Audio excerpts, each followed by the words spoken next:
Assalamualaikum warahmatullahi wabarakatuh. Alhamdulillah ala ni'matillah. Wassalatu wassalamu ala rasulillah Muhammad ibn Abdillah wa ala alihi wa sahbihi wa man tabi'ahu wa wala. La hawla wa la quwata illa billah, amma ba'du. Ayyuhal hadirun Sa'imin dan sa'imat rahimakumullah. Alhamdulillah, hadis binikmah kita oleh Allah SWT diberikan kenikmatan yang besar, kenikmatan yang sangat istimewa, yaitu dengan datangnya bulan Ramadan, di mana Allah SWT berfirman di dalam surat Al-Baqarah ayat 183 yang berbunyi, A'udzubillahi minasyaitonirrajim, Bismillahirrahmanirrahim. Ya ayyuhalladzina amanu kutiba alaikumusyamu kama kutiba alal ladzina min qablikum la'allakum tattaqun. Wa qala Rasulullah sallallahu alaihi wasallam, man shoma ramadhana imanan wa ihtisaban ghufira lahu ma taqaddama min dhanbi. Hadirin shaimin shaimat yang dimuliakan oleh Allah SWT. Allah memanggil kita dengan kalimat ya ayyuhalladzina amanu, wahai orang-orang yang beriman. Jadi kalimat ya ayyuhalladzina amanu itu adalah nidaul khas, panggilan khusus. Untuk siapa? Untuk orang yang beriman. Juga disebut sebagai nidaur rahmah, panggilan kasih sayang. Karena kasih sayang Allah kepada umat Islam, sehingga oleh Allah diberikan rahmat yang besar, yaitu adanya bulan Ramadan.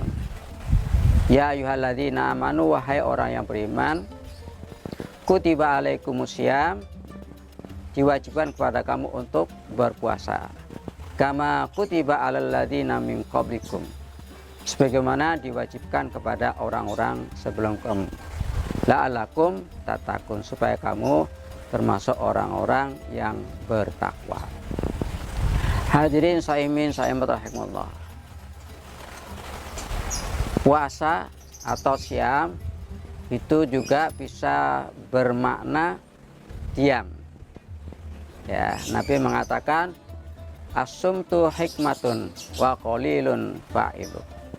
Diam itu bijaksana dan sedikit sekali orang yang melakukannya. Diam. Begitu juga di Al-Quran disebutkan atau dijelaskan ketika Bunda Siti Maryam itu ditanya oleh orang-orang Yahudi ketika itu, ini anak siapa? Maka Siti Maryam diam, tidak berbicara, hanya menunjuk kepada Nabi Isa alaihissalam. Jadi Siti Maryam itu puasa. Nah, puasa itu sudah disyariatkan, sudah diperintahkan oleh Allah sejak Nabi Adam hingga terakhir Nabi Muhammad SAW. Perintahnya sama, cuma beda syariatnya. Jadi kalau dalam syariat Islam, puasa itu adalah menahan sesuatu atau tidak memasukkan sesuatu ke dalam 7 lubang, atau tidak makan dan minum dari mulai terbit fajar sampai terbenamnya matahari. Hadirin shaimin shaimat, kita tahu bahwa puasa ini itu memang sunatullah, ya, sudah suatu ketentuan sunnah dari Allah SWT kepada semua makhluk.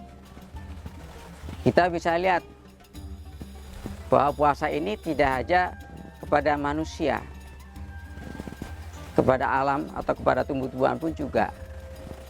Ya, kita contohkan pada tumbuhan. Ketika musim kemarau, tumbuhan itu tidak mengadakan proses fotosintesis. Artinya tidak membuat satu bentuk proses untuk membuat makanan, sehingga mereka menggugurkan daunnya, tidak melakukan proses pembuatan makanan. Itulah disebut. Begitu juga pada hewan. Kita ambil contoh misalnya ayam. Ayam ketika dia mengerami telurnya, itu selama 21 hari puasa. Mereka tidak makan, ayam itu tidak makan. Supaya apa?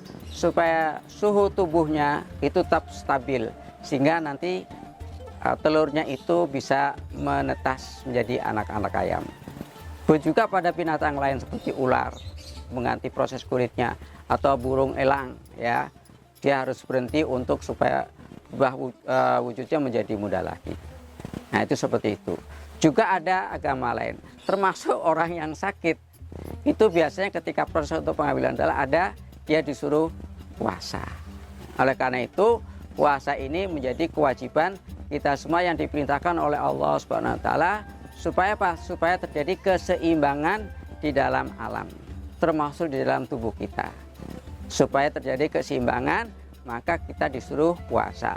Sumu tasihu, puasalah kamu agar kamu sehat. Nah, itulah ya pentingnya makna dari awal puasa ini atau dari puasa ini.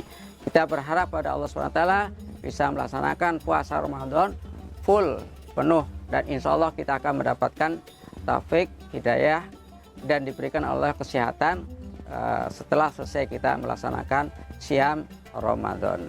Nah, inilah yang harus kita ketahui makna puasa yang sebenarnya, sehingga kita dapat melaksanakan puasa sebaik-baiknya.